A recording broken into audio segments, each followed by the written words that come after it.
तुम्ही कधी मालवणला आलात तर या मंदिरांना नक्की भेट द्या.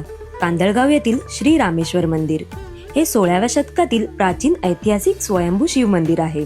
छत्रपती शिवाजी महाराजांनी सिंधुदुर्ग किल्ला बांधण्याआधी येथे शिवपूजन केले होते.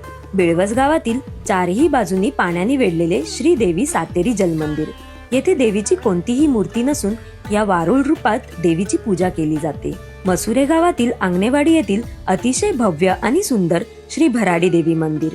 भरड भागातील रानात प्रकट झाल्यामुळे देवीला भराडी देवी असे नाव देण्यात आले. पोकरबाव येथील पांडवकालीन श्री सिद्धिविनायक गणपती मंदिर. या मंदिरात चतुर्भुज गणेशाची सुंदर मूर्ती आणि हजारो वर्ष पाण्याखाली लपलेले स्वयंभू पंचमुखी शिवलिंग पाहायला मिळते. मिठबाव येथील ग्रामदेवता असलेले श्री गजबादेवी मंदिर.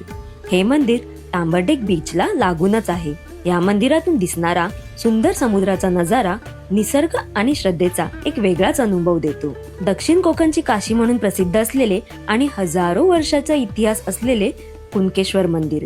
शंभू महादेवाचे हे मंदिर कुणकेश्वर बीचच्या अगदी बाजूलाच आहे. एका बाजूला स्वच्छ आणि सुंदर समुद्र किनारा आणि समोरच भव्य असे शिव मंदिर तुम्ही नक्की पाहायला हवे. आणि तुमच्या मते मालवण मधील आणखी कोणत्या मंदिरांना भेट द्यायला हवी हे आम्हाला नक्की कमेंट मध्ये सांगा. आणि अशाच ट्रॅव्हल कंटेंट साठी द रोमिंग डुओला नक्की फॉलो करा.